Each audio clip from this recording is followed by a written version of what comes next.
అందరికీ ఆహ్వానము. అందరికీ ఆహ్వానము. క్రైస్తవ ఉజ్జీవ మహాసభలు. క్రైస్తవ ఉజ్జీవ మహాసభలు.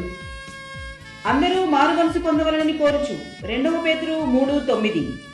దైవస్వరూపి సహవాసం వారు నిర్వహించు క్రైస్తవ ఉజ్జీవ మహాసభలు. క్రైస్తవ ఉజ్జీవ మహాసభలు. తేదీలు ఫిబ్రవరి 20, 21, 22 అనగా మంగళ, బుధ, గురువారములలో. సమయము ప్రతిరోజు సాయంత్రం 6:30 తోట్లవల్లూరు దైవస్వరూపి మందిర ఆవరణంలో నిర్వహింపబడును. వర్తమానికులు రెవరెండ్ డాక్టర్ బిషప్ డి దానియేలు గారు చెన్నై, పాస్టర్ జె ఆనందరావు గారు విజయవాడ, పాస్టర్ ఎన్ ఇమాన్యుయేల్ గారు చీరాల. ప్రేమతో ఆహ్వానించువారు సంఘ కాపరి పాస్టర్ వి సలోమన్ గారు, కన్వీనర్ బ్రదర్ వి షాలేం గారు మరియు సంఘస్థులు.